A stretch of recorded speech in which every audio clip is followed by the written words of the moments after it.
computer.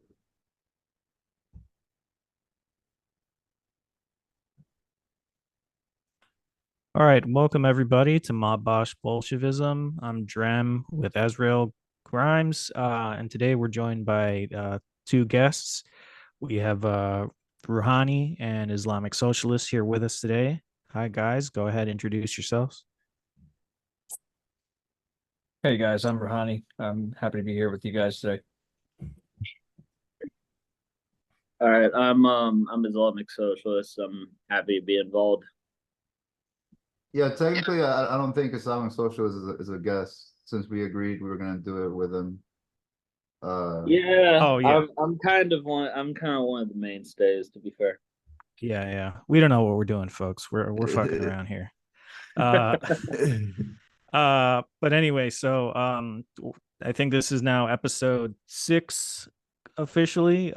We haven't gotten any of the other episodes out yet, so we have to do that. I got to deal Yeah. with the fucking editing, to be honest. But without further ado, we're going to get into our topics today. A continuing coverage over Israel, Palestine, and what's happening in Gaza. The heat waves in the country and across the world. We're going to go over some topics like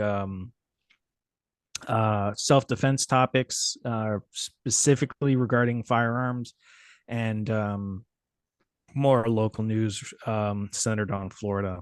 But the first topic: Israel plans and prepares to attack Lebanon. And so far, from all the reports I'm hearing, is that and we were speaking about this earlier, that it's going to be a complete shit show on behalf of Israel. Like, they are absolutely, by all accounts, they will, and they've admitted it themselves, that if they attack Lebanon and Hezbollah responds,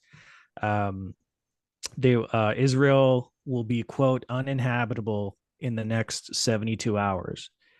So they know that their bird's cooked if they light that keg. I mean, we already kind of knew that because, like, we saw a taste of that because when they attacked South Lebanon and set shit on fire, the Hezbollah responded. They did respond, and not only did they respond, they set all of northern Israel on fire. Like, we got a taste of what the hell could happen, and if there's a full official war between the two, because the fucking lunatics that are currently running the Zionist entity right now are gung ho to try to get some kind of victory because they're not getting it in Gaza right now. Like, if they go to war with Lebanon, that's gonna be I personally believe it's gonna be something similar to Nazi Germany expanding into into Soviet Union. They're gonna try to push in, and they're gonna get fucking royally hurt. The problem is Nazi Germany didn't have the backup from the United States, which is a big problem there because the United States can provide Israel with many types of warfare material, including nuclear weapons.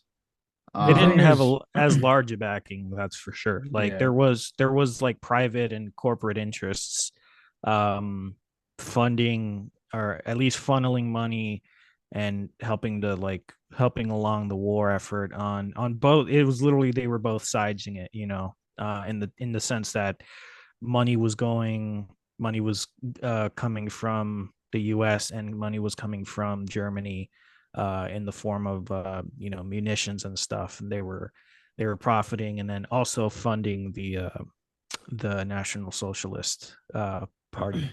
Yeah, so the thing is with Germany though, they had their own industrial base. Israel has limited forms of industry. Ultimately, depends on the NATO supply lines in order to be able to supply its military. And the problem with that though is that the economic system, where you have the profit motive at the at the core and center of everything, right? No one's going to help Israel out of the goodness of their own hearts, right? there's got to yeah. be some kind of profit in it. And so This is that's the thing. this is all very true. And while the United States being a key figure in this whole conflict, this whole situation with the Israel versus the Middle East, basically, like it is troublesome. But this is the thing: the U.S. is struggling right now. The U.S. can only give so much money and so much armaments until they basically are fucking. They don't even have enough for themselves. And I mean, we're already reaching that point. We're struggling to keep our munitions high now because of these them, Ukraine and Taiwan. But these the reality is it's not just simply Israel versus Gaza versus Lebanon. If they activate a fight with Hezbollah, they might also activate, because Iran has basically said if you attack Lebanon, we have full support behind Lebanon. Like Iran will get involved. This is without question. And it's not even just them. Fucking Syria. Syria has been fighting with the Zionists for a very long time because they keep trying to steal their fucking land, just like they stole the Golan Heights. They keep bombing their airports, and it's like I'm sure Syria would probably get involved, and if Syria gets involved, Russia gets involved. So a couple things that I've been hearing on Grapevine. You saying that Iran, I fully believe that they are going to send troops to Iran, not in an official capacity. Iran, I think the Iraqi PMUs, there's also the Iraqi Hezbollah too. Afghanistan, Taliban went on the record to say, hey, we're going to send dudes over there to help y'all fight. All right, this is like we haven't seen this level of unity in the Islamic world in a long, long time. It's truly a sight to behold. And the language here, pay attention to the language. They're basically saying, hey, we're going to send you guys troops as part of like a reserve force. You don't usually build reserves like that unless you got another contingent that's already planning an attack. So I believe Hezbollah is probably going to pull the trigger first rather than wait for Israel. Hezbollah is probably going to invade Golan and northern Israel and just like kind of sit themselves in that and occupy that area so that Israel is kind of forced to like move in and fight the war on their own soil eventually, which I think is a pretty smart move in my opinion. I believe it is too, definitely. And yeah, we haven't seen this much like unity in the Middle East for a very long time. This is true, but the reality that we are seeing is every single inch of the Muslim lands is with the exception of like some traitor kingdoms, but even their people, right? Quite a lot of their people. Like we haven't seen this amount of pure volatile anger towards the colonialism in a very long time, and especially when it comes down to just how desperate the Muslim world is, with either dealing with the United States, who has played a key figure in destabilizing and destroying nations, or Israel actively being more and more belligerent and just getting away with it. Like everybody's tired of it. Everybody's sick of it, and people are actively wanting to see the end of all of this this bullshit. And it starts with Israel, because Israel is the one. Like the U.S. is in the Middle East, in the Muslim territory, has their bases there. Yeah, no, this is true, but they don't have as much stolen land and occupied land, colonialized land as the fucking Israelis. Like it starts with Israel. Israel is the stepping stone to the fall of the colonialism in the Middle East.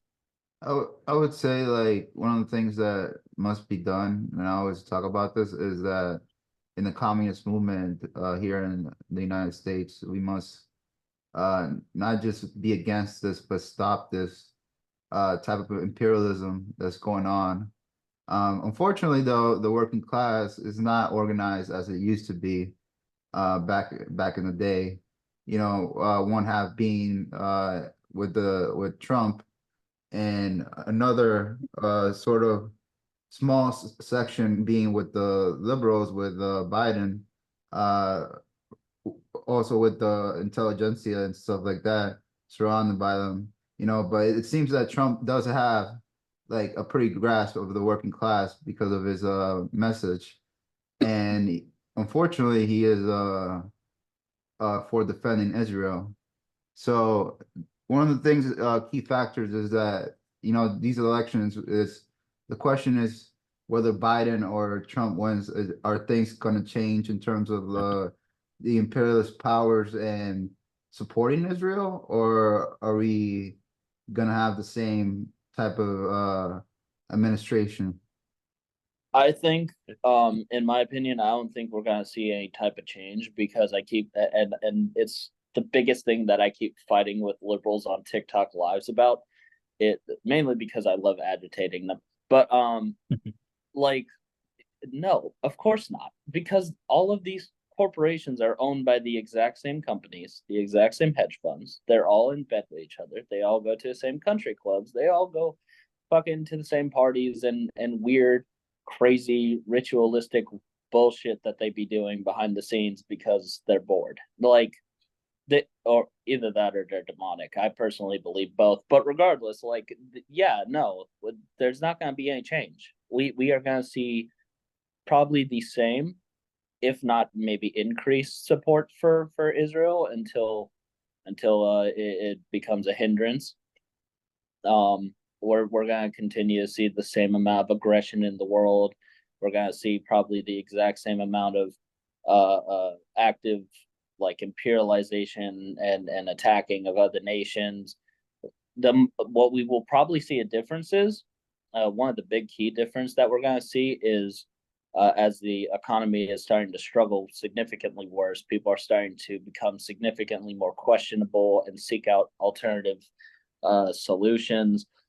What we're probably going to see is a massive increase, regardless who gets involved. We're probably going to see a much more stronger increase towards fascistic policies and suppression of the masses. The problem is that, many of these people, I don't want to say many of these people, but a lot of these, well, some of these people don't realize, what fascism is at its core. And, some of them even like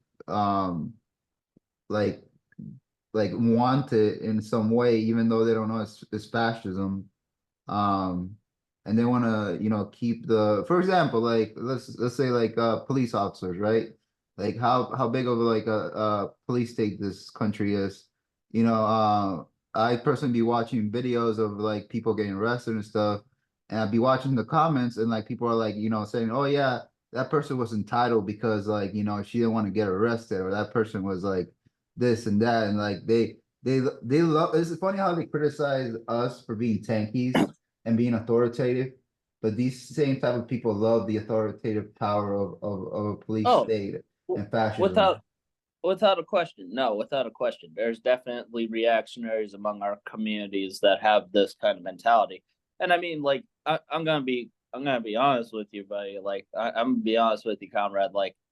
Like those videos specifically are sought out by those kinds of people. Like the same way us in the left don't want to see, like, we don't want to. A lot of us don't want to watch police brutality videos. We only do it when we need to, and we only like show what it has to be raised awareness, because a lot of the police interactions are horrible. But we only really focus on, and this is a personal criticism, like we only really focus on the ones where it got fucking extreme, where somebody was basically executed on camera, or where somebody was savagely beaten into the ground for being scared, or really anything that's minimal. Like what I'm getting at, right, is like a lot of police videos are horrible. They definitely are. Us on the left, we really only focus on the ones that are extreme. And a lot of people who basically are deep throating the fucking boot and riding Uncle Sam like a fucking like a fucking wife. Like this is those kinds of people look out for that kind of content. They want to feed on that energy of, yeah, my motherfucking proud and great police force and blah blah bullshit, like like that's the sad reality of what we're looking at. But yes, there is reactionaries in our community. We are gonna have to deal with them even when shit pops off. We're gonna have to deal with them no matter where we go.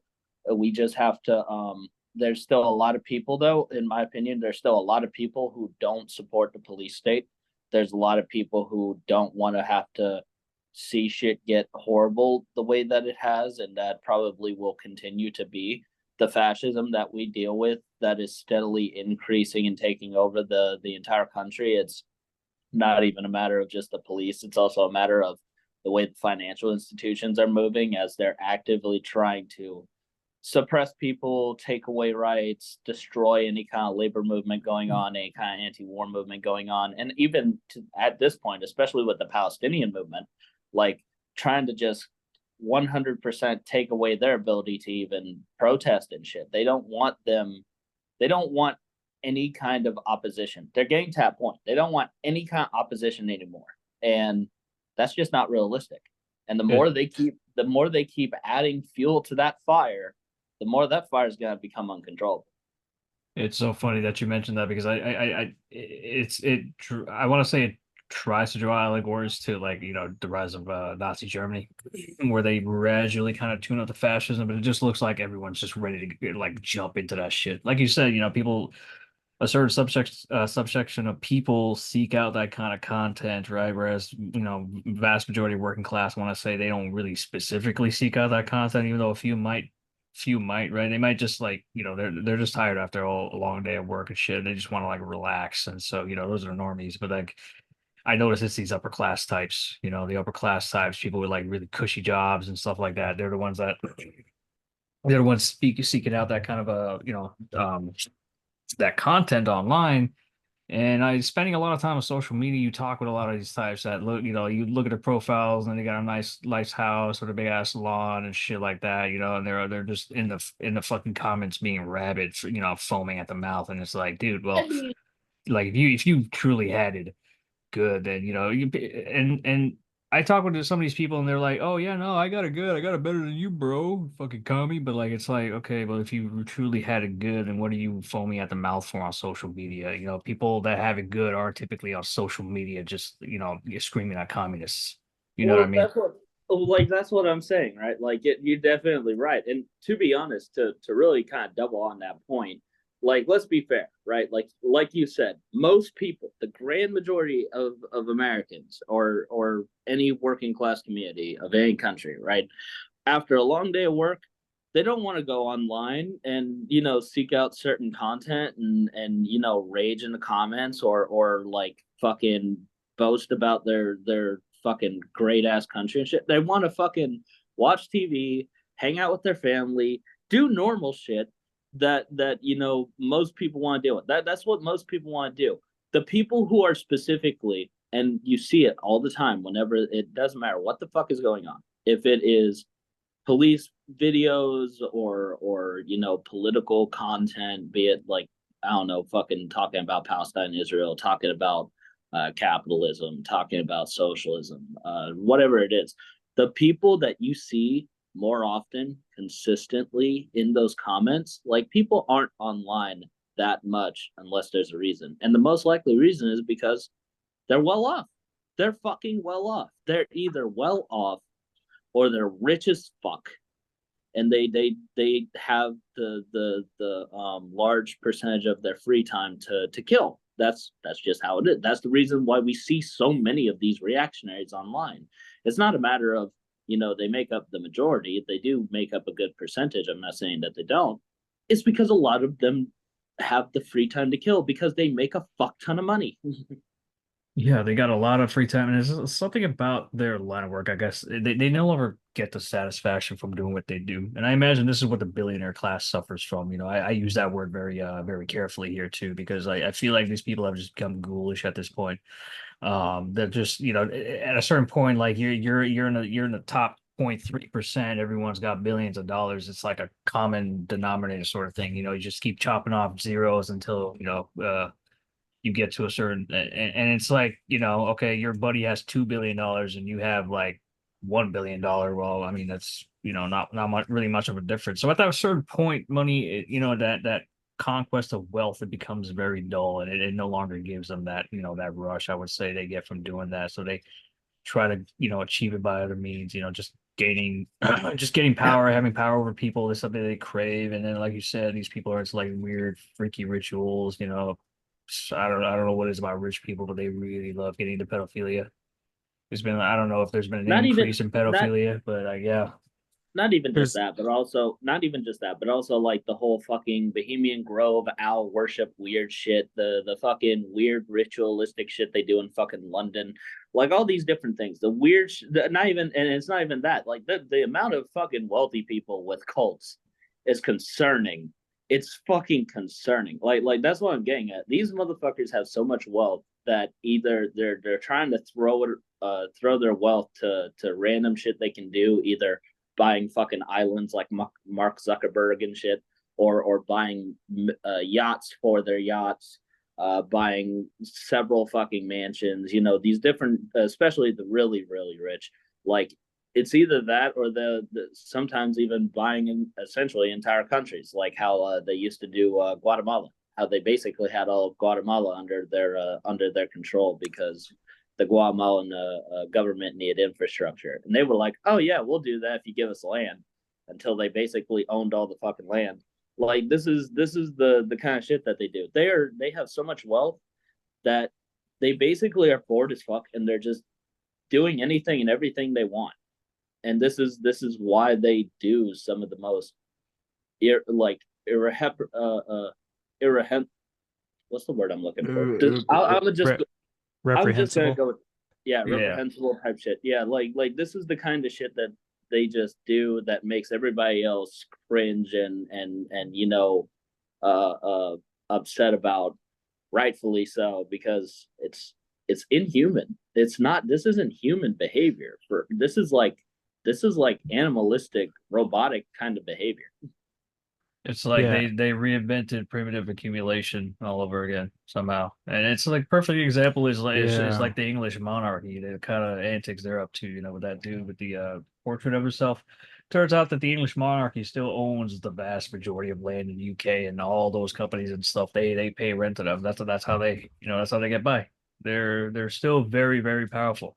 The English, they liberated themselves from the monarchy, but they haven't like truly like liberated themselves from the monarchy in that sense. The Irish also said this. Irish socialists have been saying, hey, Ireland can be free all it wants, but if the English still own our apartments, the banks, and the money and all that, there's no point. We're free in name only. Yeah, you're absolutely. Let's give a chance for Jerome to talk.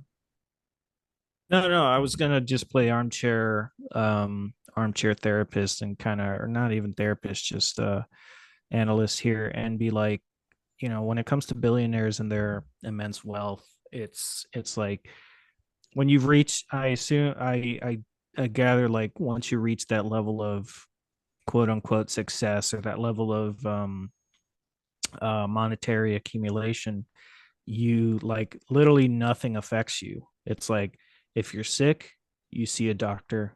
Like you don't got to worry about copays. You never have to worry about when your next meal, where or when your next meal is coming.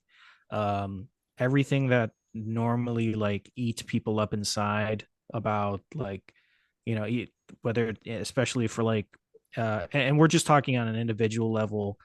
Can I afford food, or can I afford rent, or can I afford medicine? The questions that everyone else is having to deal with day to day, week to week, month to month, and year to year is not a concern for these people. Not at all. Like they can think, having that much money just gives you freedom, the freedom to think ahead 5, 10, 15, 50, 100 years into the future, because you have the resources to make it fucking so. Jeff Bezos recently spent an ungodly amount of money to build this forever clock in a mountain somewhere, I think in Colorado. Just because he had the money, he's like, I'm going to get all these engineers together. They're going to build this clock, and it's going to be like, in this remote area of the country. Not a lot of people can get to it, but it's a vanity project. kind of deal. And it's like when you have that kind of money, you're divorced from the concerns of like regular everyday people. And it's like And that's not to say that human experience, like suffering is part of the human experience, right? Like I have to wait and save up, or I have to wait and save up to like and patience as well. I have to wait and save up if I want something like really expensive. I have to save a few paychecks, or put a little extra down, whatever, before I can uh, pull the trigger on like a new firearm purchase, or not even that, like if I need tires for my car or something like that. Versus like a billionaire has no qualm. He could buy everybody in my neighborhood a brand new Mercedes, and it would cost that person a few mil, but nothing like an amount of money that at that level of wealth they would not miss. So it's kind of like, yeah, numbers and money and the thing everybody else has to worry about, it doesn't matter to you. You are literally above that. no, that's definitely true. And it's not even really just that, right? It's like this is the other thing, right? Like if we see people like Jeff Bezos, who is insanely wealthy. This is a man that makes, if I remember correctly, I think it's like $22,000 a second. Like this is a man who makes insane amounts of money for no reason. He has no right to. It's insane. But he's not even like the upper echelon of some of the global wealthy. Like there's the Rockefellers, the Carnegies, all these major wealthy like families that own basically international corporations that pretty much own economies in Europe and in America and other parts of the world. Like I think what was it? Cargill is one. They own like I think it's like 80% of the dominant like agricultural industry in the world. Like it's insane. Like these people make insane amounts of money that it's not even like you were talking about planning for 100 years. The upper echelon, they don't even need to plan for 100 years. They can plan several fucking generations ahead. Oh yeah, absolutely. Yeah, like what's all that money compared to a market share, right? Like even if you can't use that, you want to be able to control that supply. And I feel like, that's part of like how we're trying to control the inflation crisis right now, because it's just been like, ever since COVID, apparently like the top 3% got like three trillion richer, and then the everyone else got $3 trillion poorer. Yeah, it's because they're having to do this. They're clamping down so hard on us because like all these fucking monopoly dollars that we printed through the Federal Reserve, so that other countries were required to kind of settle trade in that in the US dollar. That's why we have the status as a reserve currency. All those monopoly dollars are flowing back into our system, and they're using that as kind of like the driving point between further infringement on workers' rights and further eroding labor labor rights and movements, basically blaming the worker for inflation. All these $1,500 checks they passed out, or the minimum wage, all that shit. Everything's getting more expensive because of that. But the thing is, minimum wage is effectively $4.25 fucking cents right now, and the cost of food has gone up anyway. So it's all fucking lies, right? This Like this is yeah. like this is the thing, right? Like I firmly do believe that if we did raise the minimum wage, they would raise the price, but I don't believe it was because of the minimum wage. I believe it's purely because they want to keep maintaining a high level of profit. They have aimed for that even when they have kept our wages stagnant, because we've all felt it, we've all seen it, right? Like I remember when Fight for 15, when it first was popular, when it first started, right? When it first came out, right? It was like it would have helped a lot of people, because back then it was essentially a good livable wage. Today it's not. 15 an hour is no different than fucking $9 an hour. It's bullshit. Yeah, no. If adjusted for inflation, 15 is 4.25, dude. Today it's $4.25 essentially. Yeah, well, like they have fucked us in this game of rhetoric and values and bullshit that they have created. Like the inflation and everything, and the way that the wages are. Like I it's the same thing with the fighting to try to end the genocide with the people of Gaza, like the genocide in Gaza. Like the only thing that I will ever point back as a positive to what one of the leaders of the Nation of Islam said, because I'm very highly critical of the Nation of Islam.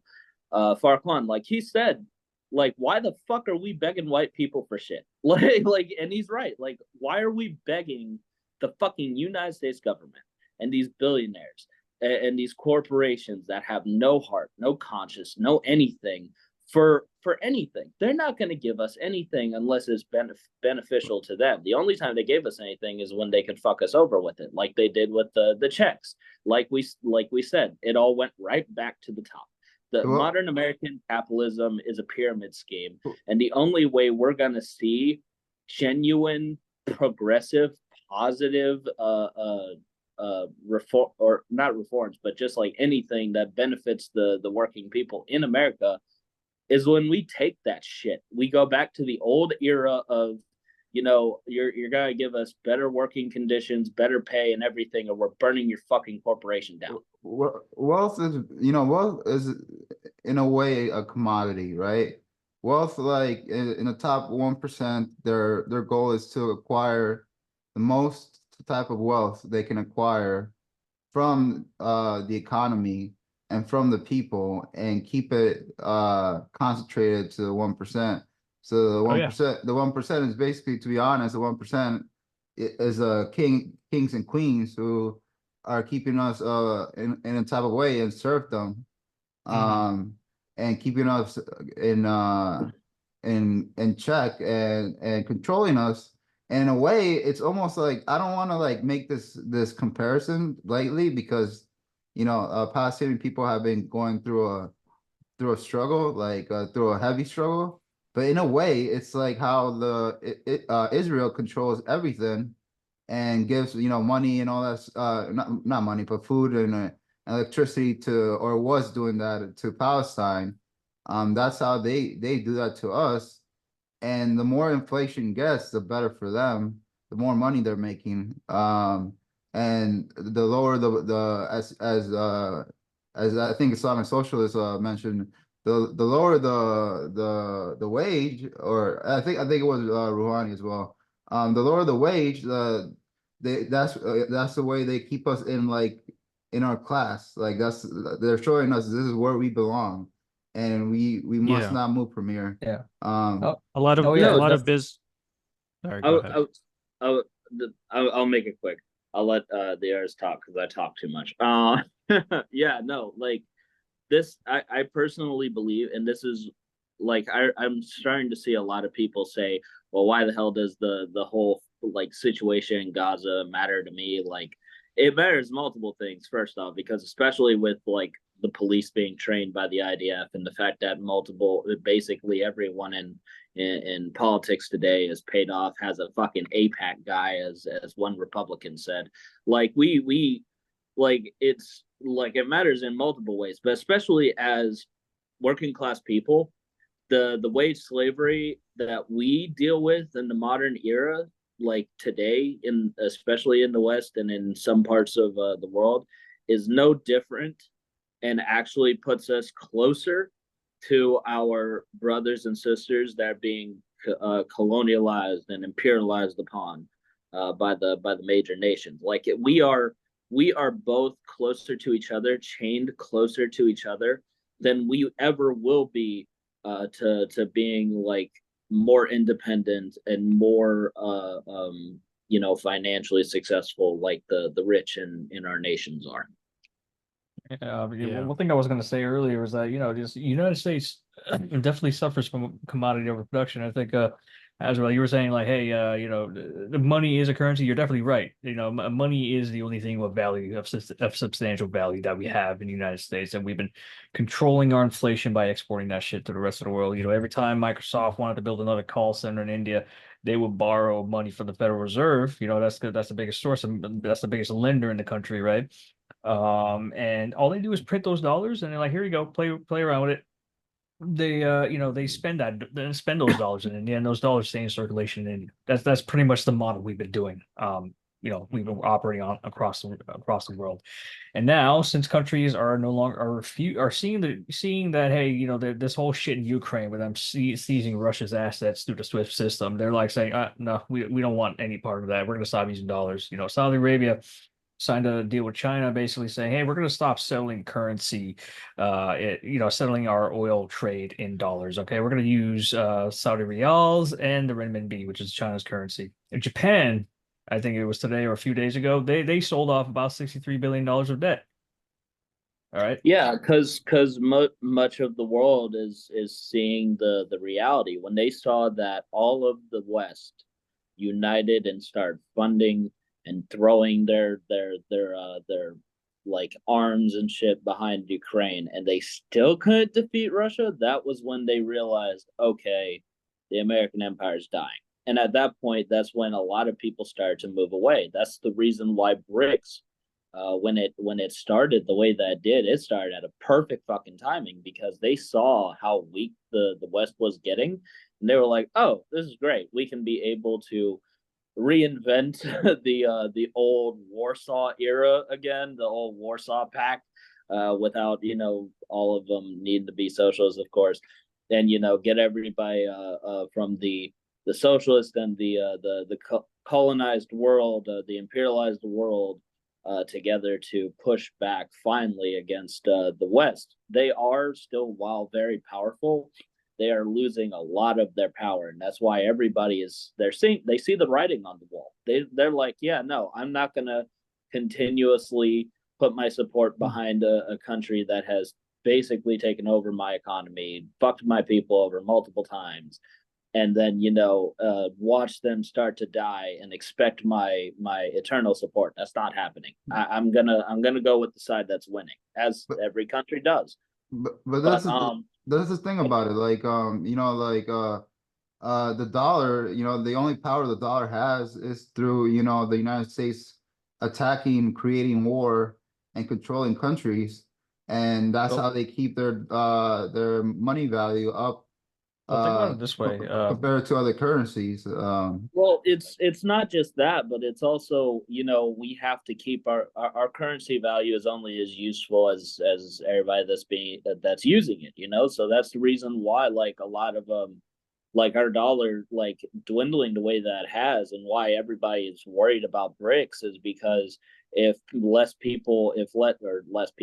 nations use the US dollar as a reserve currency, as a trade currency, like, it's gonna drastically suck the power out of the US dollar, because the US dollar is fucking trash. It's already overvalued. It's built on fraud. Even the economists have said this shit. Like, we print money out thin fucking air. Even the Fed has admitted to this.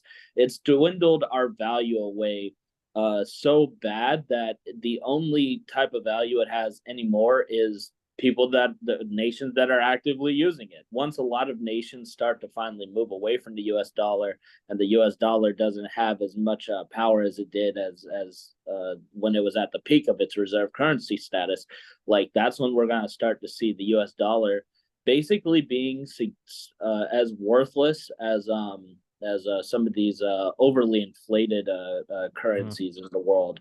But what I wanted to say real quick is I do think we should move on to next point, because we did kind of derail off there for a little bit. Yeah, we were not even in the main point that we were talking about. But I do. Yeah. But besides from that, I'm gonna let you guys carry on. I'm gonna step away for a little bit because I gotta do prayer. All right, cool. For sure. Okay. So the next one just it's still on the point of Israel, but kind of by association, that Cuba joined South Africa's lawsuit against Israel, Germany, and the US at the ICJ. So I think that was just this week that they announced it. And my only critique is, like, why hadn't it been done sooner?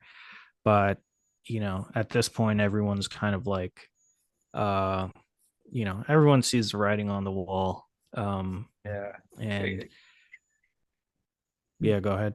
Yeah, no, sorry. I want to say, yes, it all kind of ties into our first point earlier. How the influence of the United States it's waning because it's, I got a feeling this country was just inherited by a bunch of morons who are kind of getting desperate. I feel like we've played a lot of our hand with what we can exactly do with Iraq. Iraq was really an eye opener for the world at the time, and it's just like everyone's just kind of like going, okay, maybe we should consider other options than just preparing. It's all, they've tried the same shit in Ukraine, and they're not having it. They're just not having it. And so, like, Cuba, that's why countries like Cuba, South Africa, they're all willing to take a stand on the behalf of Palestine and go after countries like, Germany.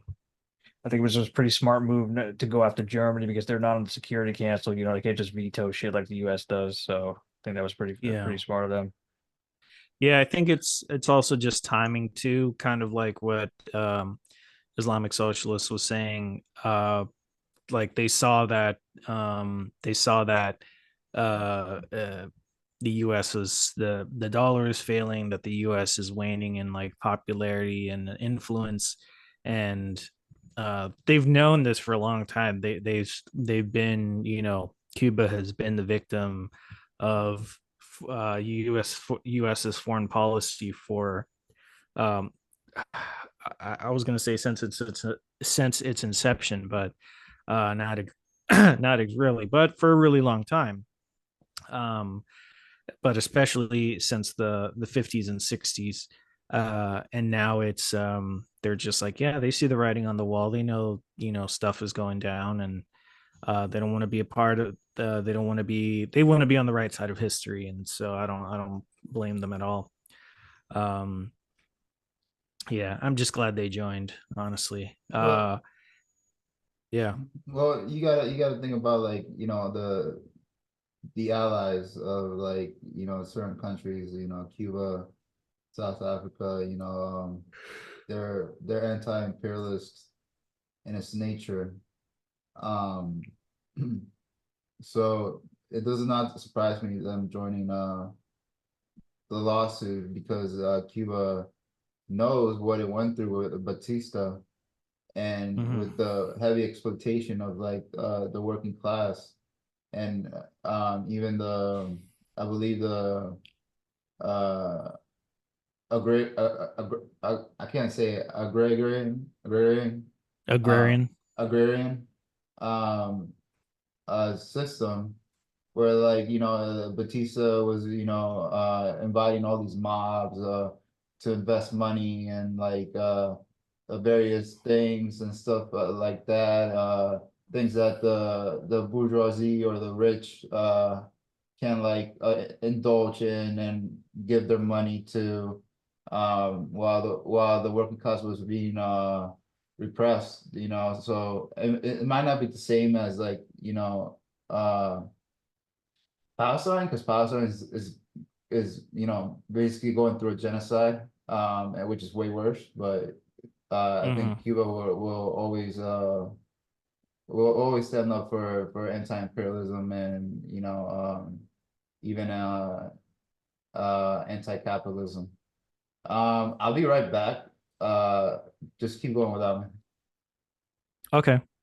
Okay. I think it's also worth pointing out that the U.S. runs a torture facility, a torture facility on the island.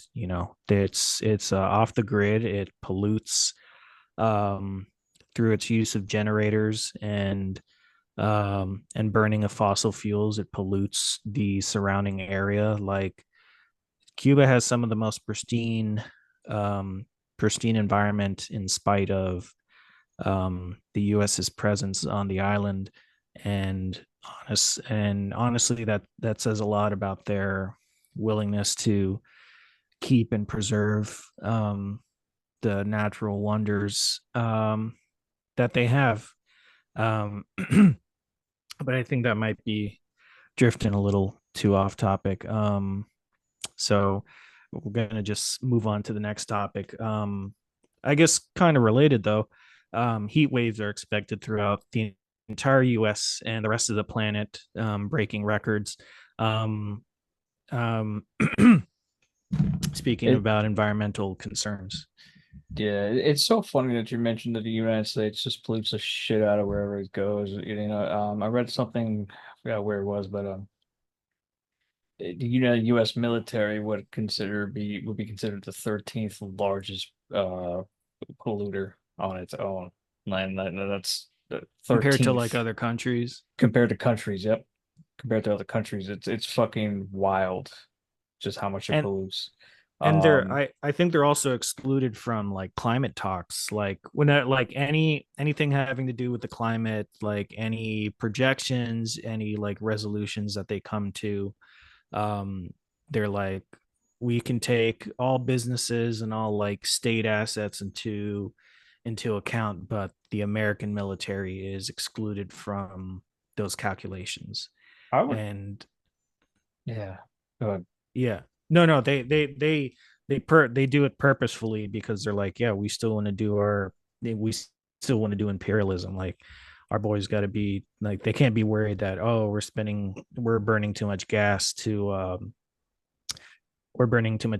keep this, to keep this motor running.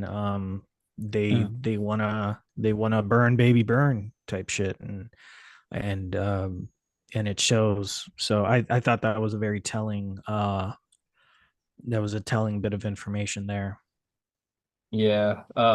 It's funny. It's just not just the U.S. military, but like the U.S. itself, as far as like banning clean energy in the United States, like banning cheap Chinese solar panels, because it's a lot of protectionism. They just want to be able to have like give American companies the the edge and that kind of stuff. And they ban it in the US too, because so they don't want us like using it as shit, otherwise they'd be undercutting the profits of your local energy monopoly. They Well, want to be able to ship that crap out to the how do I say it, to the European Union. They basically want to be in a position. They're vying for the position they were before World War II and after World War II, where we're basically the manufacturing hub of the world. Well, at least for Europe at the time. well, I mean, the thing, like the whole thing about this, about clean energy, is that like, first off, green capitalism isn't gonna save us. Like capitalism Sure, of sure. any shade, it doesn't matter if it's green capitalism, regular capitalism, black capitalism, doesn't matter. All that shit, like capitalism's not gonna save us. You can't fight capitalism with capitalism. You can only fight capitalism with socialism. But with that stated, right, it's like when you look at certain nations like China, where they shifted gears to drastically increase the air quality, the lifestyle, the environmentalism of the nation, they basically gave the ultimatum. It was like, hey, either you drastically like they gave the ultimatum to the corporations, either hey, you either drastically cut back, you switch industries, or you cease to exist. That's the options you have. Like, we don't do that here. Here in America, it's green capitalism has to compete against these major corporations that have essentially built themselves over generations to and been relied upon by the countries they're established in for generations. Like, be it the coal company, the gas company, it doesn't matter. Like, they have sustained themselves here, and because they are a key industries in the pockets of these like major politicians, these politicians is like, oh well, yeah, if green capitalism wants to succeed, then it has to fight to show itself worthy, versus a place like China, where it's like, oh, you're a major corporation, you're a major industry, okay, cool, don't care, the people want this, they want better living conditions, you're gonna concede to our demands. Yeah. You have no fucking power here. Yeah. Just a quick plug.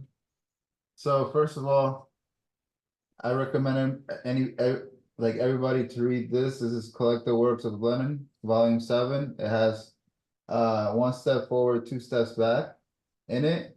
and it basically talks about like the dilemma of the second party Congress of the Russian Social Democrats and the split between the majority and the minority and groups within. The second plug I would like to show is Lucky Strike. If you like to smoke and you want to die early, there you go. Highly recommend against that one, but yeah, definitely recommend Lenin though. Absolutely, Lenin 100%. I was gonna just add that green capitalism is an oxymoron. Like, just to put the bow on that, it's like anything tied or green capitalism or sustainability under capitalism are all oxymoronic ideas. They are like when you I'm not saying that you were like defending it or anything. I know you were like just laying it out and defining it. But yeah, really, like when you take into account, like if you're whatever flavor of leftist, or even if you're market critical, once you understand or just critical of capitalism, once you understand the root cause of a lot of the issues affecting that come about as a result of capitalism maintaining its stranglehold on the populace and the economy, you kind of you're just hip to what capitalism actually is, which is maintaining infinite growth on a planet with finite resources. Then you kind of see like, yeah, these are sustainability. Talking about sustainability is really just it's PR for capitalism. It's green greenwashing, I think, is the phrase they call it. It's like, yeah, sustainability is a good practice. I'm not saying it's not a good practice. I'm saying to implement it underneath the banner or under the umbrella of capitalism is a futile exercise. It's like it's telling you to use paper straws instead of plastic ones to save the turtles. It's like that doesn't change the fact that plastic pollution is rampant and everywhere. Like we have we don't have effective means to recycle all the plastic, collect, dispose of, and recycle all of the plastic that we produce on this planet. Not even just. Sorry, yeah. Go ahead. No, go on. I was going to say, plus not even just that, right? Like I'm gonna say this.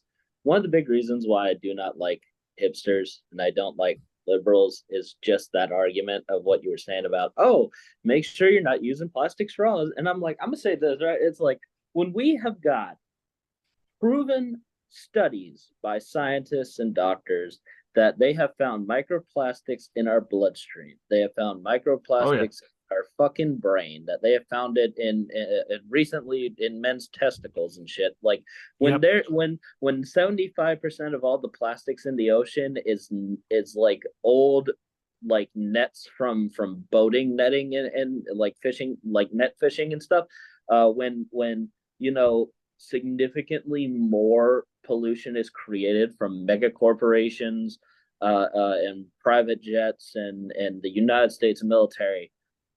I don't care. Shout out Taylor Swift. I don't care how much I change my life around to be this ultra hyper aware fucking carbon focused like individual.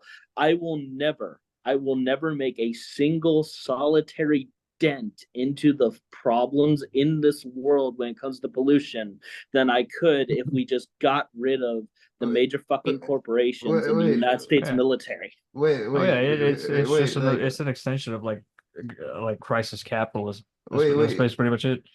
Islamic socialists, don't you have like wooden straws or something like that? You don't use plastic.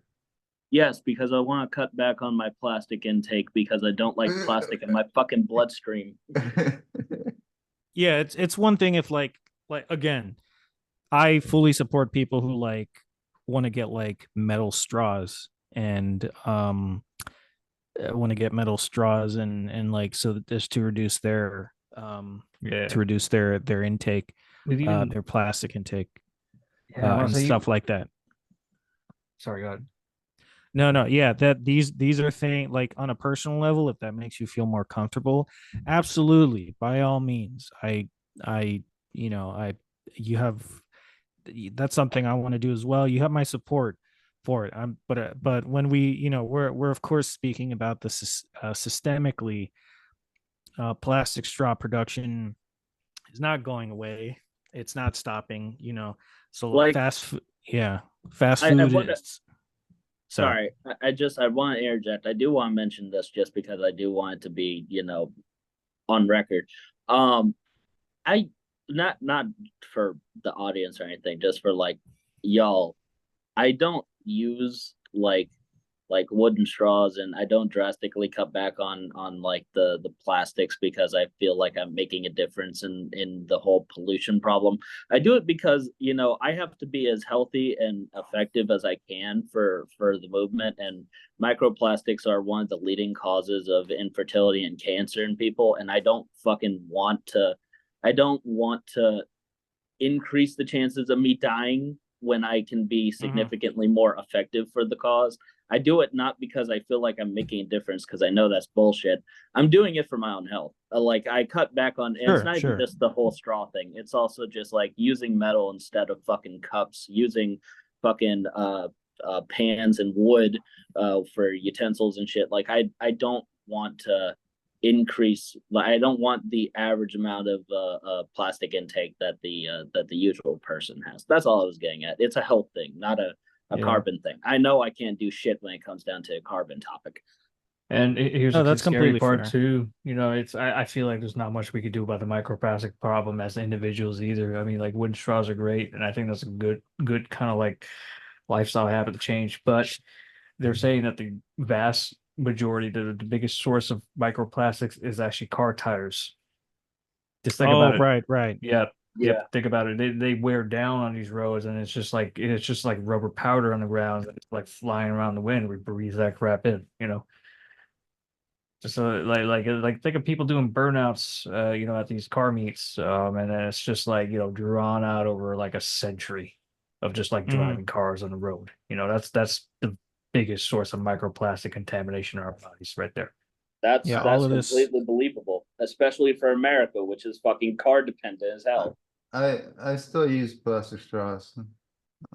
That's fine, bro. I'm not hating on you for it. Come on. That's the thing about Greek capitalism too. It's like it's like I said, it's a form of like crisis capitalism. They pretty much like identified a problem. They didn't really manufacture them, and they're telling everyone, hey, and they're jumping on the opportunity to profit off of that. Selling wooden straws, metal straws, or what have you. I'm not gonna lie. I should make a fucking video on this topic. I really should. Yeah, you should. Like, there's a YouTube channel that where a guy like it's like a series, and that I recently watched, and he breaks down like the plastic industry, like how plastic is made, what like that basically recycling is bullshit.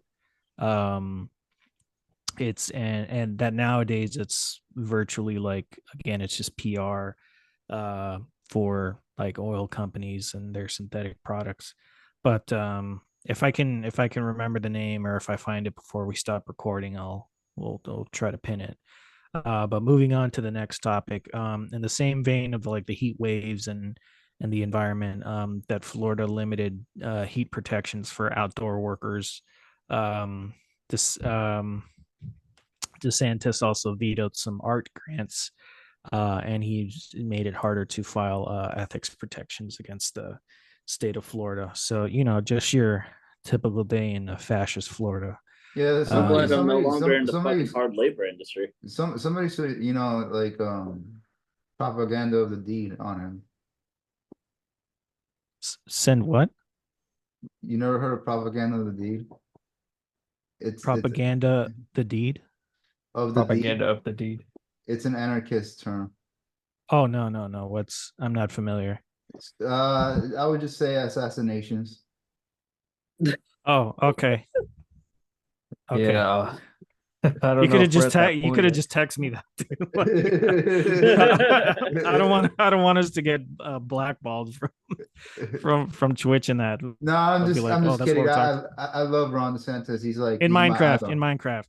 Yeah, we're talking about My- Roblox. Yeah. Yeah, bro. I assassinate Okay. people there all the time, car bombs, drive-bys, Yeah. whatever. Let's chill. Let's chill. All right. So moving on to an unrelated topic that I think we're all pretty comfortable with. At home drills for firearms training. So for those of you who don't know, I'm a firearms certified pistol instructor and range safety officer, and I some of us, train regularly with each other and with others. And as part of the training, I always, even with new shooters, I always try to encourage them to try the drills that I'm familiar with in our first session. For after teaching them the fundamentals, I usually break it down and try to introduce tension or stress, a healthy amount, right? I'm not asking them to make 0.2 second splits on their shots within the first 4 hours of training. No, that's just even for people who are like innately good at shooting and really pick it up real quick, that's a lot to ask. It's something that's earned through training and religious repetition. I have a question for you. I never asked you this. Yeah. Are you a competitive shooter? No, I'm not. Unfortunately, I want to take take part in a competition shoot for that reason, to like test myself and encourage new shooters to also do that. If you're a new shooter, and you're comfortable with the fundamentals, or some, I've heard many accounts of people who were like, I wanted to get into guns, I was open to the idea, and my friend said, hey, come join me for this competition shoot. And they're like, I hadn't touched a gun before that day, and then I placed like I placed like fifth to last or something, but like they did okay. Like, so it's a way to, if you know your fundamentals and you're or even if you don't, it's a great way to test yourself to really see what you're made of, because the clock don't lie. I'm not gonna lie. I'm not gonna lie. This whole topic is making me want to go back to the range. Boys, when we head back to the range, I want to put some fucking lead down range. I think. Yeah, no, it's. I think we Sorry, should all. I think we should all like us four, if we can. I know there's some people that have that work weekends. So if we can find a time where all four of us can do a our organization arrange day, and we can invite other people, right? Just Yeah. a lot of times they don't show up. That's the truth of it, and we can. Oh, I wonder if we can get fucking the Black Jacob involved. I want to fucking bring that boy out again. But yeah, definitely. Like if he Yeah. wants to come, like yeah. Yeah, we can shoot him an invite. But getting back to the drills, I've been shooting now for, I want to say 5-ish years. I think it is 5-6-ish years. And it's really become, I don't, I'll be honest with you guys. I don't do a lot of the at-home practice that I encourage others to do. I'm a hypocrite like that, but that doesn't mean that it's, I still don't, that I don't try. That being said, the great thing about for example, bill drills, which I'll go into explanation in a little bit, is you get to, again, you get to test your muster. You get to see like how good your reflexes are, how good your reaction time is. And once you not even master the fundamentals, but you have a good grasp on it, manipulating the trigger without jerking the sights and such, then you kind of, as a way to challenge yourself, you introduce a timer into it, and then that kind of snowballs into a bunch of other different useful skills. So when it comes to training, I often tell people you could do dry fire training at home with, if you have a firearm, you can buy dummy rounds, or you can use if you have just a regular striker fired firearm, then you can just use you can close it on an empty barrel. It's no big deal. But those will offer you plenty of opportunities to what's the word I'm looking for, to kind of meet that, to build up like the muscle memory in your hands and your arms, and like the mind to muscle connection. So dry fire drills is basically an example of a good dry fire drill is taking the gun or taking your firearm and pointing it, let's say, at the light switch. And the goal is, as you're like indexing your sights, you're lining them up, you have your finger off the trigger. If you are able to index your sights on the light switch quickly and firmly, then you can pull the trigger. But if you present it correctly, and the lights are not, and the and the sights aren't lined up, then you don't get the reward of pressing that trigger. So small things that kind of help. Bill, thanks for the link, Ronnie. Ben Stoger is a really good resource for this. Bill drills and El Presidente, these are more live fire drills. So they're something that it's more geared toward like actual range time. A lot of people think that you have to go to the range like every single day, or like once a week, or multiple times a month, just to make it just to get good at using a firearm. And the truth is, you don't.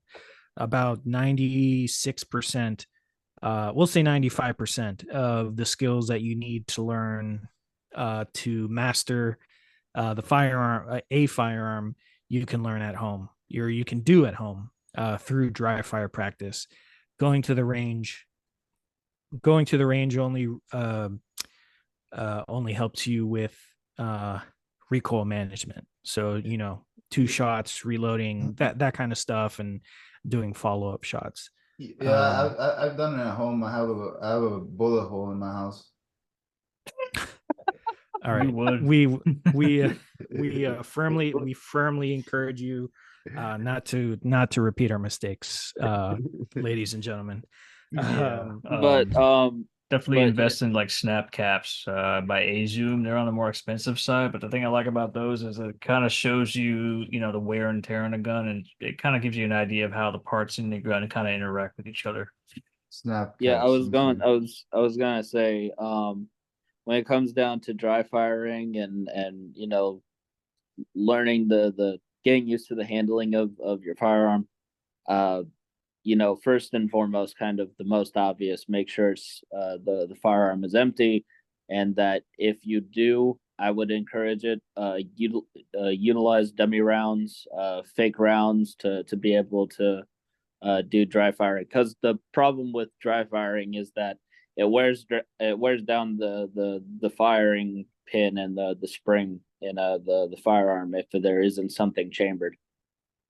Yeah, I agree. A lot of you mean Drem said that even though you're not like really doing live fire, a lot of like shooting handguns, I feel like is trigger work. Getting that trigger work down is pretty key.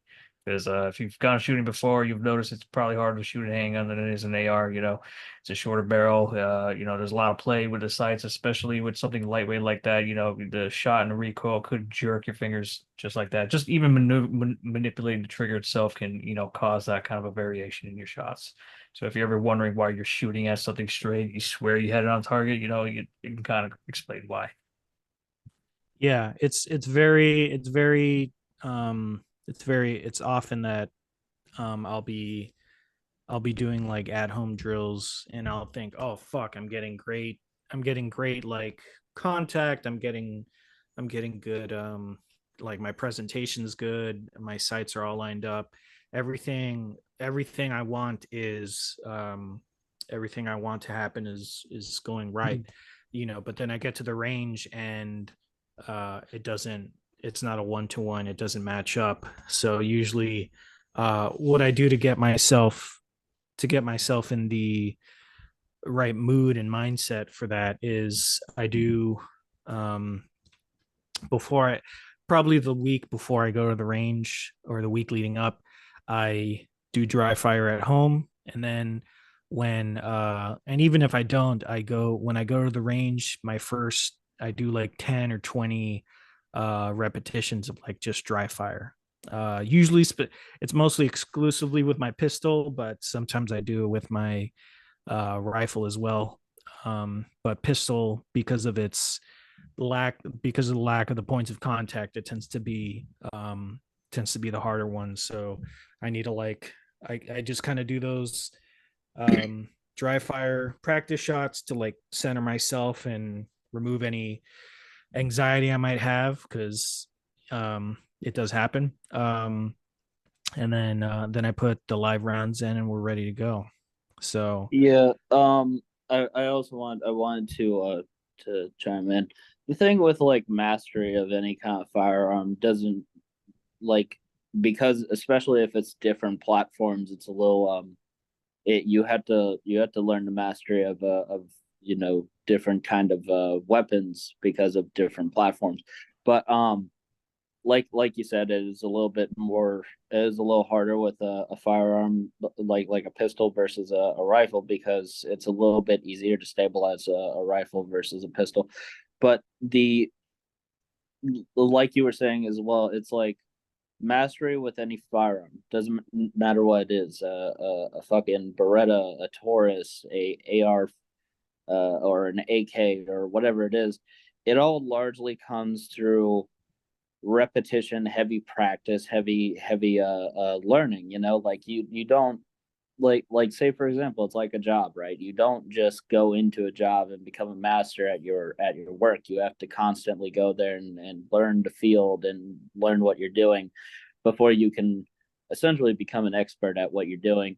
It's the same thing with this as well. You had to really put in the time, the labor, the effort to learn how your firearm is, learn how your weapon is like acting in field or at home with dry fires and drills.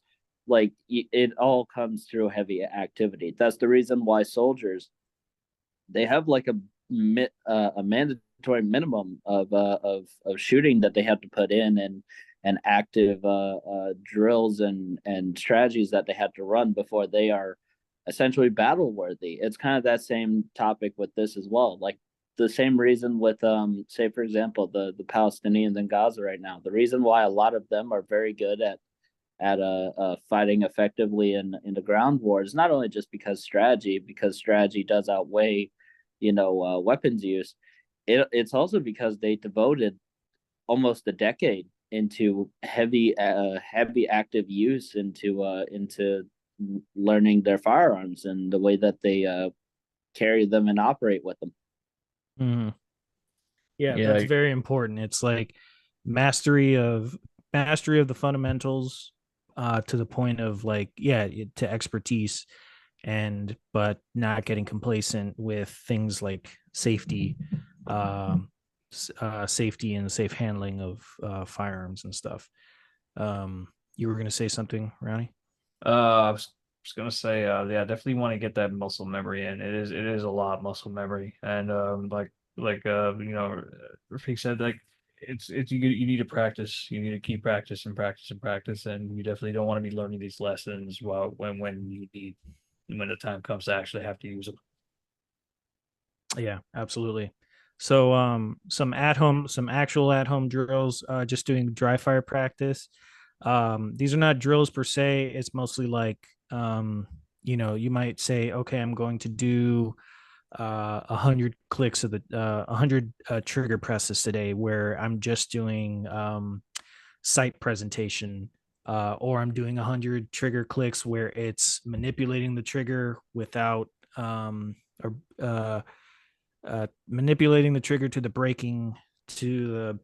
breaking point, and then without disturbing the sights and stuff like that.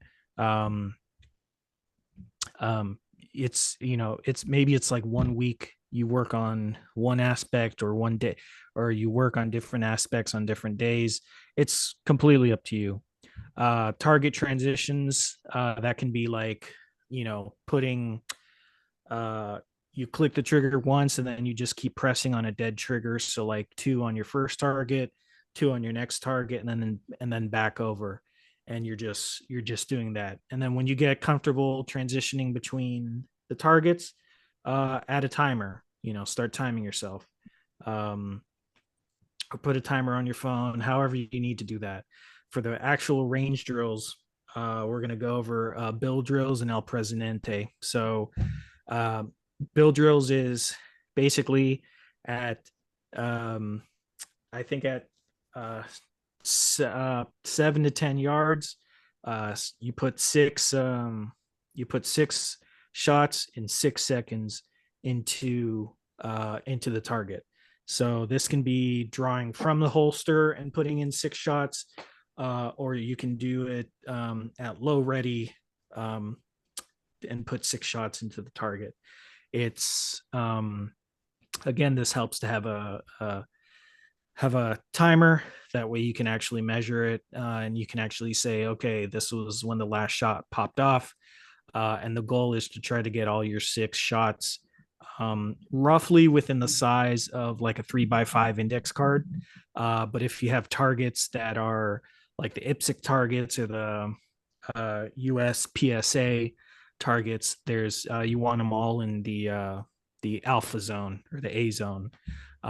It's okay if you get one in the C, but it's like, as long as you want to keep your groups tight, and you want to keep your times down and your groups tight. El Presidente requires the El Presidente drill is another drill. It requires 3 different targets. This is in regards to okay, Azrael bringing out his Uzi. It's 3 targets at 10 yards. Your back is turned towards the target. And then when the timer goes off, you do a 180, and then you start going from left to right. You put with 6 rounds loaded in your first magazine, you put 2 in the first, 2 in the middle, 2 on the right. You do a reload, then 2 on the right, 2 in the middle, 2 on the left, and that's all done within I forget the timing, but you can do that within 10 seconds. It should not be that difficult. So that's a really good range drill for you to try on your next range day. If you're in an outdoor range and you have those facilities available to you and you have multiple targets to shoot at. So the next topic, sorry, go ahead. Yeah, I was gonna say, sorry, quickly. I want to add something that I notice people don't do a lot. It's like just simple like maneuvering with your firearm in your house. Like maneuvering, it can be with a rifle, shotgun, or a pistol, right? Just do sweeps of your house, right? Being able to getting the angles of your house right. Just like what That's he's doing right now. I highly recommend not pointing that thing at anything you're not going to destroy. But like, the reason yeah. people say that thing is because you want to be aware of where your muzzle is at all times, right? I Generally in CQB, right, they always say, hey, you don't look anywhere where your gun is not pointing, right? If your gun's pointing that way, you look that way. If you need to look another way, you point your gun that way. So What if that's it's something to keep in mind. what if it's like this? That's I think they call that an administrative like position. Like if you're professional, because I was watching this pistol class, and sometimes if you're in a shit hits the fan scenario, or if you're in an executive protection type deal, you might have the gun pointed down, or you might have it here because it's a little easier to kind of like bring it down sometimes than it is to bring it up, or quicker, I should say. Let me the other Yeah. thing that I do want to recommend, just because we were mentioning about like keeping conscious of where your weapon is when you're running drills, when you're running sweeps.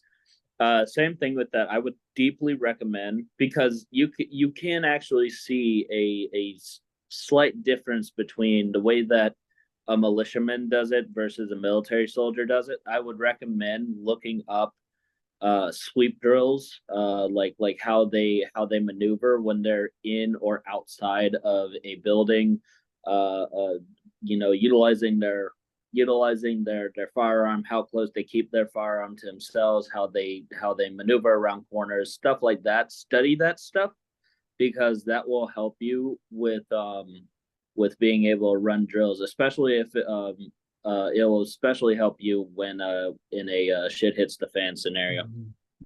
I just spray and pray. I just spray and pray. Just fucking. I don't want to mention his name, but I know you know who I'm talking about. Islamic socialist. That's what he actually said to a 4-star general when he asked him how did he survive. He just said, "I just spray and pray." I mean, there's situations where that's actually viable, especially in like an ambush, right? The point is to like put as much lead down range as possible. You want to get fire superiority. So spraying and Yeah. praying is actually not, bad. It's just you don't want to be Ramboing. It is what people are saying. It should not. It should not be your. It Yeah. should not be your default setting for firearm usage. Yeah, definitely That's, emphasize marksmanship. Yeah. This is That's- not an accurate weapon at all. This is not. Yeah, this is no, meant but- for spray and pray. No, true, but yeah, no, I was going to say, like, there's certain occasions where you need that, like, be it an ambush, or you need to lay down cover fire to make sure that the enemy that is behind cover isn't able to get a pin on you and your people, stuff like that. There's quite a few occasions where you do need that. It's but you do also want to be very conscious of your ammo consumption, because you are gonna need that, because you can only carry so much ammo in a shit hits the fan situation, and you don't want to have to always just keep dumping it down range. There's certain occasions. It's also why the military, while they do have full auto weapons, they don't always rely on full auto. They mainly use full auto in certain situations where it's needed, but the main thing that they stress is precision shots. Yeah, they emphasize individual marksmanship, at least in the U.S. Army they do.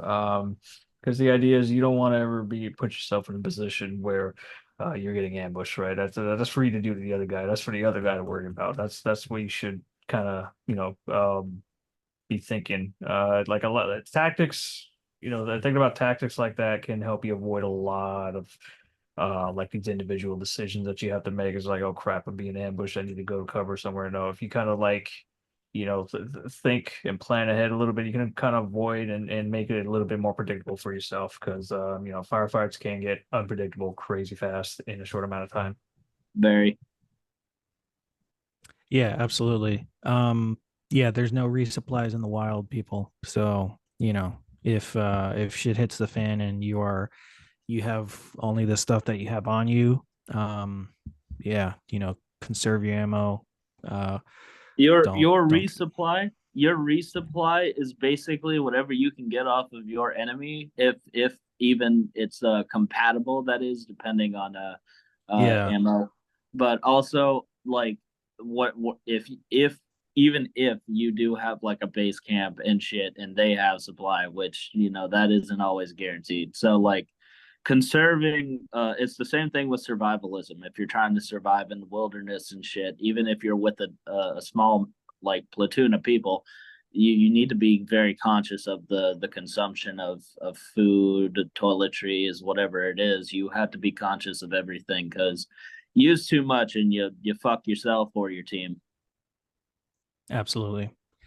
Yeah, the good points, and also the last point we'll cover, and then we can wrap it up. If you're just getting into firearms, a lot of people ask, like, well, what kind of gear should I get? Like, should I, if I'm getting into firearms, I want to get a rifle, I want to get a pistol, but I also want to get like a plate carrier and plates. And it's like, you will do yourself so many more favors, and you will just honestly buying ammo over buying gear a lot of the times. That is not to say that gear is a no-go. There's like a kind of a step up, a milestone, stepping stone list that I've downloaded, and then that I kind of apply to my personal life and purchases when it comes to getting gear. The gear that you should primarily purchase is, for example, if let's say you're buying a rifle, you need a sling for that rifle, you need magazines for that rifle, you need goes without saying, you need a red dot sight, and you need a flashlight for it, or a weapon mounted light. Anything with like 600 lumens and above, usually. I know there's ones that go for like 1,000 lumens, and that's fine. Why? Because people underestimate it's dark 50% of the time all over the world. So if, let's say, you own a ranch or something, and you're checking on your animals, you own a homestead, and you're like, oh, there's something, sounds like something or someone is fucking around out there. I don't want to have to go shooting blindly in the dark if I suspect someone or something, fucking with the animals or on the property that shouldn't be there. And I want to be able to see what I'm shooting at, or at least see what I'm pointing my rifle at. I'm not necessarily going to shoot them. It's more of like a defensive posture, like, hey, I see you, like, get your shit and get out, or that kind of deal. So I want to touch on that real quick. If you're not sure. you're not gonna get a light, which is very important, at least get some kind of thermal, like, for like you said, like it's dark 50% of the time, and not everybody's just gonna have a fucking an anti-thermal fucking blanket that they can wrap themselves in, or anti-thermal fucking clothing. Like, you're gonna need some semblance of being able to see in the fucking dark one way or the other. That's something not to buy, anti-thermal. I heard apparently what the Taliban would do is they would weave cotton blankets. They use that pretty effectively, like very thick cotton blankets. I know, it's great. I saw that. It's so funny, yeah. And like and that's the other thing about thermals too. Is like a lot of the Gen 1s and the Gen 2s, they have this infrared like spotlight that they use that can be easily picked up by people with like other thermals, basically shines like a flashlight. It's like it's shining a flashlight. Gen 3s don't have this problem. So if I were you, if you're going to get thermals, go for Gen 3s. Yeah, I saw a video recording of somebody looking through like a higher quality thermal to somebody using a lower quality thermal. It was fucking crazy. Like, exactly what you said. It looks like a fucking spotlight. You just see the dude walking, and it looks like he has a fucking flashlight on his head. Basically, yeah, and that's wild. Like you may find like this $100 thermal on Wish.com or something like that, but it's, I guarantee you it's like a Gen 1 probably. those things are getting like people are dumping those in our market fast, crazy fast. Yeah, you're essentially shooting a flare and then in the dead of night to other more advanced to people with more advanced gear Like than that's you. like that's the game of tactics. That's the game of strategy, right? It's like, yeah, those little low general, those like low gen 3, 1 to 2s, like, yeah, they may be effective to somebody who doesn't have thermal at all, but you still have to think about the other guys who have the higher quality thermal that can basically see you walking about in the fucking woods. Yeah, yeah. Is insulator thermal the same thing? I don't know. I'm not I- quite sure. But the other thing is though, how many enemies are you going to encounter with like Gen 3 thermals? Maybe like state Yeah. special forces and some of the best paramilitary outfits and militias out there that can afford that crap, because Gen 3 thermals are pretty damn expensive. Yeah. And that's the other thing too, is you gotta like kind of know the situation you're preparing for, right? You gotta know, because knowledge is half the battle, and well, we all know the other half is incredible violence, right? Yeah. Yeah, you pretty much need to know your threats. So like, if you're trying to take down, like the fascist like troops and roadblocks or some shit like that, maybe it's just cops. Cops are not gonna have fucking thermals. They're not gonna be looking for you in a night like that. No. But like a highly specialized SWAT team might have that kind of crap on them. So, just keep in mind that. No, the cops have thermal. I've seen videos of it. Yeah. But I Trying mean, to like, find. Oh, I have no doubt. the beat cops, that's how I imagine they're just gonna like press cops into service, because it's just gonna be like there's gonna be so many people like here that's not gonna be really willing to shoot other Americans, and they might get like beat cops on the streets with rifles and shit, just manning checkpoints, you What know. what thermal were you talking about, Rouhani? A while ago? Like M3 thermal? What? Gen 3s, Generation 3s. Generation 3. Yeah, as long as they're the Generation 3 thermals, should be fine. Yeah. So going back to the original point, ammo or gear. For when you're starting out, as far as gear is concerned, you may, instead of buying like a plate carrier, you might do better with a chest rig. They hold your magazines. They hold like a radio pouch.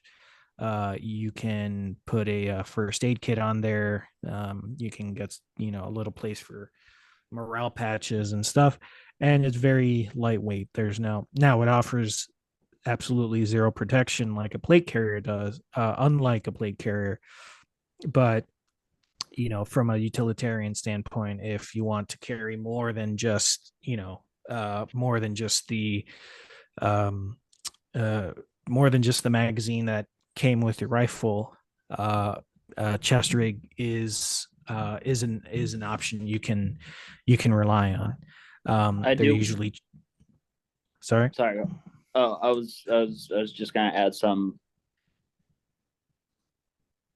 Oh, okay. Yeah, no, go ahead. Go ahead.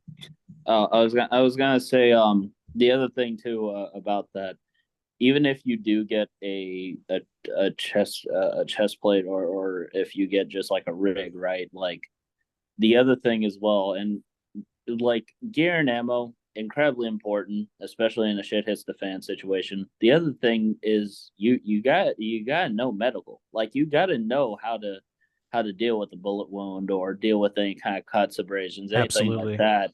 Because you can go out there thinking, oh yeah, I'm gonna go rock against like the enemy forces, and everything will be fine.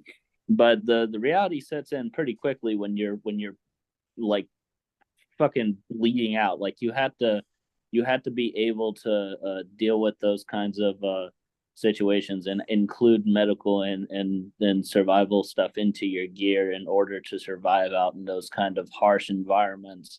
And it goes, and it's especially important too, because like it basically stops you from being a walking loot box. You can go out there with all the gear and ammo and everything, but if you can't stop a bullet wound, you all it takes is one good shot, and then the guy that took you out has got all of your shit. Like you need to you need to like really like everybody who's gonna be involved in this kind of stuff needs to at least have that kind of knowledge and that kind of practice. And the last thing I will add to that is like what you were saying, like I personally I encourage get fucking a plate carrier and everything. I personally do believe in that, because even some semblance of defense is still better than none. Even if if you get a good quality chest plate and it's heavy as fuck, like you still are gonna get hit pretty hard with the exerted force from taking a live round to the chest or back. Like either way, like you still have that situation. But I like you said, it is heavy, and a big thing that everybody loves to ignore, and I'm not saying we are, but like other people do, is when you're looking at like this kind of life and you're looking at wanting to prepare for the worst case scenario, because let's be honest with ourselves, the way everything's moving, it's inevitable at this point.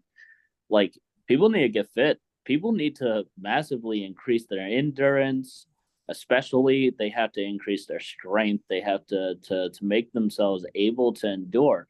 Because you can carry, again, it goes back to the loot box topic. Like you can carry all the best gear and ammo you fucking want, but if you can't walk half a mile with all that shit on you without dropping over, like killing over, fucking dehydrated and heat stroke the fuck out of, like you're not gonna make it. Like it's just that's the reality of the situation. Unless you have an RPG. Unless you have an RPG. Even if you have an RPG, bro, like RPGs are heavier than like than your regular stuff. Like not. But they're more for, that's a different tactic. But those are all great points. Yes. Physical fitness is as, and I would argue, more important than your purchase of the right gear and the right ammo. Like these are important things to consider when getting into this hobby. That being said, the chances of you using a med kit are the chances of you having to use a med kit versus your firearm to resolve any issue is much greater. So the if you are keeping like a vehicle, if you have a car, keeping a vehicle like not go bag, but like emergency kit with, band-aids and thermal blankets and stuff like that. That's very important, especially if you live in certain climates. You come upon, let's say you get yourself caught in a snow embankment, and there's no one's going to pull you out for a while, and your car's not really turning on, so you don't have the heat. That blanket's going to come in handy. Your gun can't keep you warm like that blanket can. So it's important to have those skills and those resources at hand, and they'll come into use much more frequently than having to take somebody down with a firearm. But yes, if you are going to get into this hobby, absolutely, hell, before you even buy a firearm, I would say take a Stop the Bleed course. Learn how to learn wound packing, learn how to apply a tourniquet, learn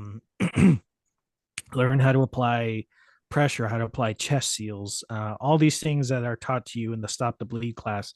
And go even further, and there's some classes where they will simulate, they'll kind of marry the two,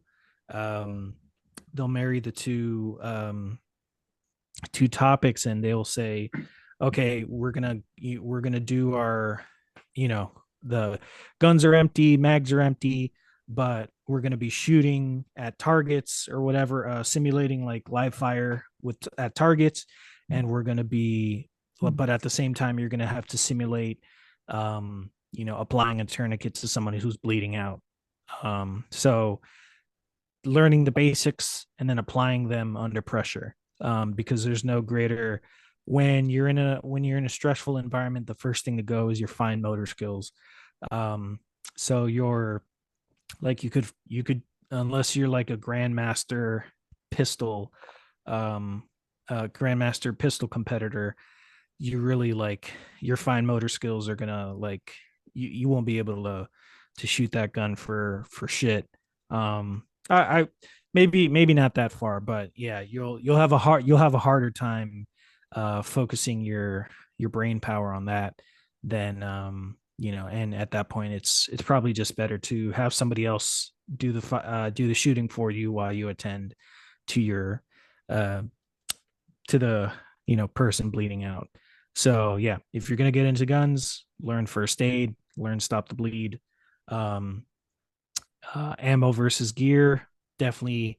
For when you're starting out, spend more on ammo.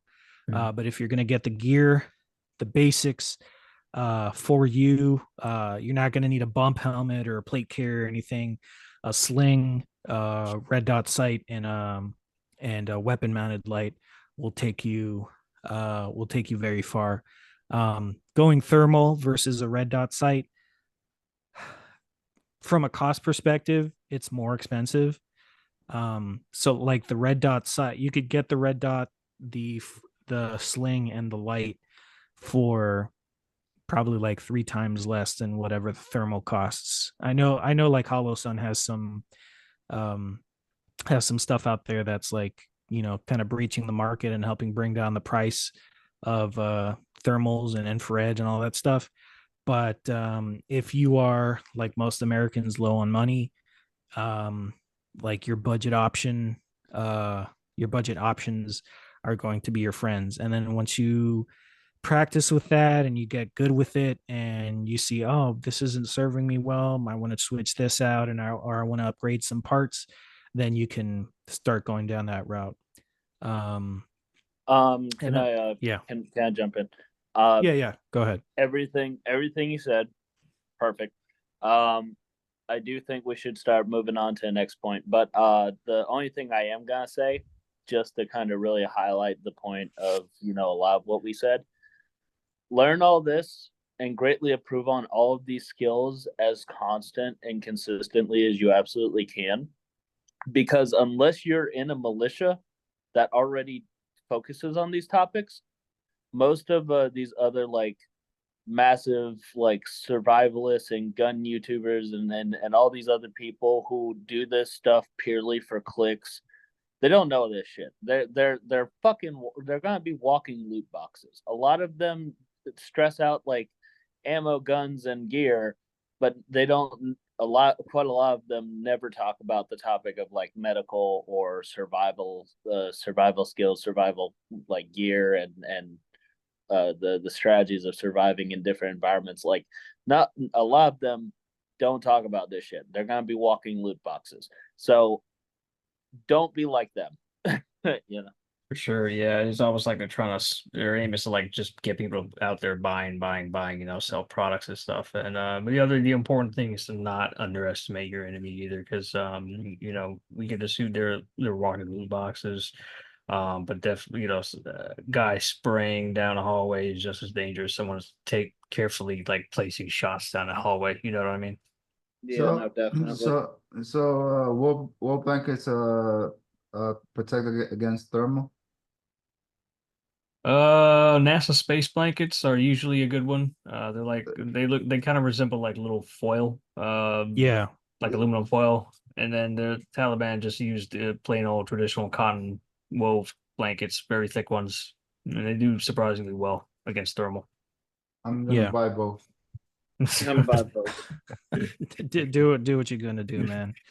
And just to cover the last point, range ammo versus self-defense ammo. The big takeaway is range ammo is usually what's called is also referred to as ball ammo because the ends are rounded, or it comes from the old I think the Civil War era where they were literally using lead balls and shimming them down the barrels. Now the modern day, I mean, modern munitions are more like they look like little peanuts. They're like cone shaped, I should say. They're kind of rounded on the top, flat on the bottom, and they have they're concave on the towards the center to better to more equally and better absorb the shock and explosion and go outwards. That being said, and then there's self-defense ammo, which usually is jacketed hollow points. The difference, the main difference between the two is in a military environment or a military setting, you want ball ammo primarily because there's a better chance that that shot or that round will not only hit the person or the target that you are aiming at. There's a good chance, if placed well, that it may go through that person as well and into another target if they're closely matched up. It's not always going to be the case.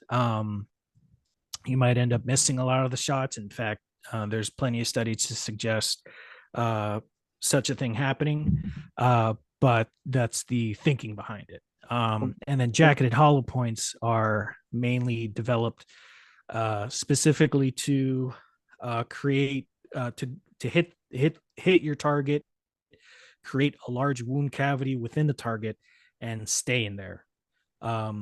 So it's good penetration, large wound cavity, but stay in there. So it's a more effective hurt, I should say. It kind of like it's notched on the tip. It's kind of like flat, and there's a hollow point. There's really nothing in the middle, and then when it hits something, it deforms and it kind of like flowers out. It makes this really like 5-petal flower pattern, and it stays in the wound until it's picked out by an ER tech or a surgeon. So wanted to add about 5.56 ball ammunition. You stated there was a chance for it to kind of over penetrate and also hit someone else. I've also heard 5.56 ball has a tendency to like tumble inside wound cavities and make those wounds pretty serious. And I heard like when it tumbles, there's a chance for 5.56 ammunition to also fragment into multiple pieces. So you're potentially creating multiple like wound channels inside your target. Doesn't happen all the time. I heard it was like at 30% of like cases, but yeah, it does happen though. Yeah, absolutely does. I was when I was talking about ball versus jacketed hollow point, I was I was mainly referencing a 9mm ammunition or any other most pistol rounds. But it can also happen with ball ammo from 5.56 can also have those effects. Absolutely. I've not researched too much on it, but I've heard enough that I'm convinced, yeah, it can absolutely do that. So it's not it's another option. It's another tool in the bag for sure. But all said and done, I think that that covers all the topics we wanted to get into this week. So thank you all for listening. This has been Mob Boss Bolshevism. My name is Drem. I'm Azrael Grimes, also known as Marxism-Leninism, also known as I'm not giving my other name. I'm Rouhani. I'm Islamic Socialist. And we'll see you next time. Cheers and free Palestine.